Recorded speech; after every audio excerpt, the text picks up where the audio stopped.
ಮೂಡಾ ಪ್ರಕರಣದಲ್ಲಿ ರಾಜ್ಯ ಸರ್ಕಾರದ ರಕ್ಷಣಾತ್ಮಕ ನಡೆ ನೋಡಿ. ಮೂಡಾ ಪ್ರಕರಣದಲ್ಲಿ ರಾಜ್ಯ ಸರ್ಕಾರ ಬಹಳ ರಕ್ಷಣಾತ್ಮಕವಾಗಿ ನಡೆ ಇಡ್ತಾ ಇದೆ. ಸಿಬಿಐ ತನಿಖೆ ಭೀತಿಯಿಂದ ರಕ್ಷಣೆಗೆ ಮುಂದಾಗಿದ್ದಾರೆ ಸಿಎಂ ಸಿದ್ದರಾಮಯ್ಯ. ಭವಿಷ್ಯದಲ್ಲಿ ಕಾನೂನು ಸಂಕಷ್ಟದಿಂದ ರಕ್ಷಣೆ ಪಡೆಯುವುದಕ್ಕೆ ನಿರ್ಣಯ. ಸಿಬಿಐ ಮುಕ್ತ ಅನುಮತಿ ನೀಡಿರುವ ಅಧಿಸೂಚನೆ ವಾಪಸ್.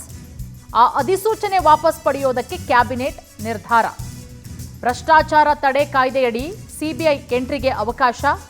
ನೇರವಾಗಿ ತನಿಖೆ ನಡೆಸೋದಕ್ಕೆ ಅವಕಾಶ ಕೊಟ್ಟಿತ್ತು ರಾಜ್ಯ ಸರ್ಕಾರ. ಈಗ ಸಿಬಿಐ ಮುಕ್ತ ತನಿಖೆಗೆ ಇದ್ದಂತಹ ಕಾಯ್ದೆಯನ್ನ ಸರ್ಕಾರ ವಾಪಸ್ ಪಡೆದಿದೆ. ಬಹಳ ರಕ್ಷಣಾತ್ಮಕವಾಗಿ ಹೆಜ್ಜೆ ಇಡ್ತಾ ಇದ್ದಾರೆ ಇಲ್ಲಿ ಸಿದ್ದರಾಮಯ್ಯ ಅವರು.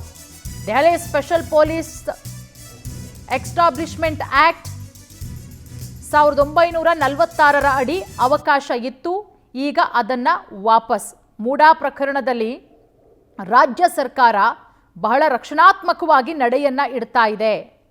ಅಂದರೆ ಈ ಒಂದು ಪ್ರಕರಣದಿಂದ ಯಾವ ರೀತಿ ತಪ್ಪಿಸ್ಕೋಬಹುದು, ಹೇಗೆ ರಕ್ಷಣಾತ್ಮಕವಾಗಿ ಹೆಜ್ಜೆ ಇಡಬಹುದು, ಎಲ್ಲದರ ಬಗ್ಗೆ ಇವತ್ತು ನಡೆದಂತಹ ಸಭೆಯಲ್ಲಿ ಒಂದು ಮಹತ್ವದ ನಿರ್ಧಾರವನ್ನು ಮಾಡಿಕೊಳ್ಳಲಾಗಿದೆ. ಈ ಬಗ್ಗೆ ಮತ್ತಷ್ಟು ಮಾಹಿತಿ ಕೊಡ್ತಾರೆ ನಮ್ಮ ಪ್ರತಿನಿಧಿ ರೂಪೇಶ್. ರೂಪೇಶ್, ಇವತ್ತು ನಡೆದಿರುವಂತಹ ಸಭೆಯಲ್ಲಿ ಒಂದಷ್ಟು ಚರ್ಚೆಗಳಾಗಿದೆ. ಅದರಲ್ಲಿ ಪ್ರಮುಖವಾಗಿ ಮೂಡಾ ಪ್ರಕರಣದಲ್ಲಿ ರಾಜ್ಯ ಸರ್ಕಾರ ಯಾವ ರೀತಿ ರಕ್ಷಣಾತ್ಮಕವಾಗಿ ನಡೆ ಇಡ್ತಾ ಇದೆ, ಏನೆಲ್ಲ ಕ್ರಮಗಳನ್ನ ಅನುಸರಿಸ್ತಾ ಇದೆ ಅಂತ ರೂಪೇಶ್. ಪೂರ್ಣಿಮಾ, ಇಲ್ಲಿ ಯಾಕಂತ ಹೇಳಿದ್ರೆ ಈವರೆಗೂ ಕೂಡ ರಾಜ್ಯದಲ್ಲಿ ಸಿಬಿಐ ಬಂದು ನೇರವಾಗಿ ತನಿಖೆಯನ್ನ ಮಾಡಬಹುದಿತ್ತು. ಅದೇ ರೀತಿಯಾಗಿ ಬೇರೆ ಬೇರೆ ಪ್ರಕರಣ ಸಂಬಂಧಪಟ್ಟಂತೆ ವಿಚಾರಣೆ ನಡೆಸೋದು ಕೂಡ ಇದೆ.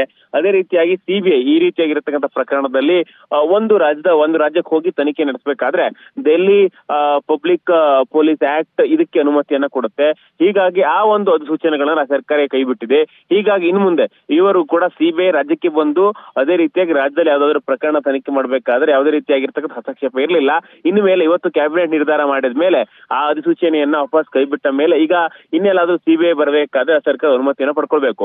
ಮೂಡಾ ಕೇಸ್ಗೆ ಸಂಬಂಧಪಟ್ಟಂತೆ ಸಿಬಿಐ ನೇರವಾಗಿ ಪ್ರವೇಶವನ್ನ ಪಡಿಬಹುದು, ಅದೇ ರೀತಿಯಾಗಿ ನೇರವಾಗಿ ತನಿಖೆಯನ್ನ ಮಾಡಬಹುದು ಅನ್ನುವಂತ ಉದ್ದೇಶ ಸರ್ಕಾರಕ್ಕೂ ಕೂಡ ಇದೆ. ಹೀಗಾಗಿ ಈ ಸಂದರ್ಭದಲ್ಲಿ ಆ ಆಕ್ಟ್ ಗಳನ್ನೇ ಒಂದು ಕೈ ಬಿಟ್ಬಿಟ್ರೆ ನೇರವಾಗಿ ರಾಜ್ಯಕ್ಕೆ ಎಂಟ್ರಿ ತೆಗೆದುಕೊಳ್ಳಿಕ್ಕೆ ಆಗೋದಿಲ್ಲ. ಏನಾದ್ರೂ ಆತರ ಅಗತ್ಯತೆ ಇದ್ರೆ ಸಿಬಿಐ ಸುಪ್ರೀಂ ಕೋರ್ಟ್ ನ ಮೂಲಕವಾಗಿ ರಾಜ್ಯಕ್ಕೆ ಹೋಗ್ಲಿಕ್ಕೆ ಅನುಮತಿಯನ್ನು ಪಡ್ಕೊಂಡು ಬರ್ಬೇಕಾಗತ್ತೆ. ಹೀಗಾಗಿ ಈ ಕಾನೂನನ್ನು ಕೂಡ ಕೈ ಬಿಟ್ಟಿರೋದ್ರಿಂದ ಸದ್ಯಕ್ಕೆ ಸಿಎಂ ಈ ಪ್ರಕರಣಕ್ಕೆ ಸಂಬಂಧಪಟ್ಟಂತೆ ತನಿಖೆ ನಡೆಸಬಾರದು ಅನ್ನೋಂತಕ್ಕೆ ಈ ಒಂದು ನಿರ್ಣಯವನ್ನ ಕೈಗೊಂಡ್ರು ಅಂತ ಡೌಟ್ ಎಲ್ರಿಗೂ ಕೂಡ ನಿಜಕ್ಕೂ ಬರುತ್ತೆ. ಆದ್ರೆ ಎಸ್ ಕೆ ಪಾಟೀಲ್ ಒಂದು ಮಾತನ್ನ ಹೇಳುದು, ನಾವು ಈ ಪ್ರಕರಣಕ್ಕೆ ಸಂಬಂಧಪಟ್ಟಂತೆ ಸಿಬಿಐ ಅನ್ನ ರಾಜ್ಯಕ್ಕೆ ಎಂಟ್ರಿ ಸಿಕ್ ಮಾಡ್ತಾ ಇಲ್ಲ. ಯಾಕಂತ ಹೇಳಿ ಓವರ್ ಆಲ್ ಆಗಿ ರಾಜಭವನ ಇರ್ಬೋದು, ಸಿಬಿಐ ಇರ್ಬೋದು, ಕೇಂದ್ರ ಸರ್ಕಾರದ ಅಥವಾ ಇಲ್ಲಿ ಬೇರೆ ಬೇರೆ ಅಂಗಸಂಸ್ಥೆಗಳಿದೆ, ಅವೆಲ್ಲವೂ ಕೂಡ ದುರ್ಬಳಕೆ ಆಗ್ತಾ ಇದೆ. ಈ ಕಾರಣಕ್ಕೋಸ್ಕರವಾಗಿ ನಾವು ಈ ಒಂದು ಕಾನೂನನ್ನ ವಾಪಸ್ ಪಡೆದುಕೊಳ್ತೀವಿ ಅಂತ ಹೇಳಿ ರಾಜ್ಯ ಸರ್ಕಾರ ಹೇಳ್ತಾ ಇದೆ. ಆದ್ರೆ ಒಂದು ಡೌಟ್, ಒಂದು ಆರೋಪಗಳಂತ ಹೇಳಿದ್ರೆ ಸಿದ್ದರಾಮಯ್ಯ ತಮ್ಮ ಮೇಲಿನ ಕ್ರಮ ಕೈಗೊಳ್ಳುತ್ತೆ ಅನ್ನುವಂತ ಭಯದಲ್ಲಿ ಈ ರೀತಿಯಾಗಿ ಸಿಬಿಐ ರಾಜ್ಯಕ್ಕೆ ಪ್ರವೇಶ ಕೊಡುವಂತ ಅನುಮತಿಯನ್ನ ರದ್ದು ಮಾಡಿದ್ದಾರೆ ಅಂತೇಳಿ ಹೇಳಾಗ್ತಾ ಇದೆ. ಪೂರ್ಣಿಮಾ, ರೂಪೇಶ್, ತಮ್ಮೆಲ್ಲ ಮಾಹಿತಿಗಾಗಿ.